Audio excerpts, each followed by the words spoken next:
শুরু করুন। আজকের আলোচ্য বিষয় করতলে কস চিহ্নের ফলাফল। করতলে কস চিহ্নের ফলাফল বিগত কয়েকদিন আগে আপনাদের চন্দ্র,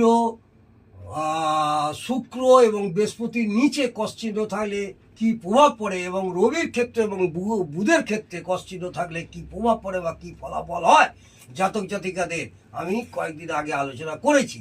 আজকে আমি আপনাদের আলোচনা করতে চলেছি বৃহস্পতির ক্ষেত্রে। এই যে তর্জনী আঙুলের নিচে এই যে বৃহস্পতির ক্ষেত্রে কস চিহ্ন থাকলে জাতক জাতিকাদের কি ফল নির্দেশ করে বা কি প্রভাব পড়ে সেই নিয়ে দু একটি কথা বলছি। বৃহস্পতির ক্ষেত্রে কস চিহ্ন আমাদের প্রেম প্রীতি নির্দেশ করে।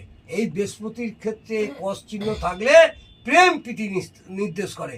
তাহলে আপনাদের বৃহস্পতির ক্ষেত্রেও এই জায়গা থেকে, অর্থাৎ এই জায়গা থেকে, এইটা হচ্ছে বৃহস্পতির ক্ষেত্র, অর্থাৎ এই যে রেখাটি এটা হচ্ছে আপনার হৃদয় রেখা, এই হৃদয় রেখা, আর এটা হচ্ছে আপনার শীর্ষ রেখা।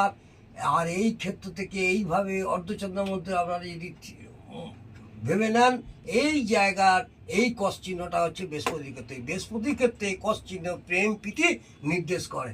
আজকে এই পর্যন্ত। যদি ভালো লাগে অবশ্যই কমেন্ট, সাবস্ক্রাইব এবং লাইক করতে ভুলবেন না।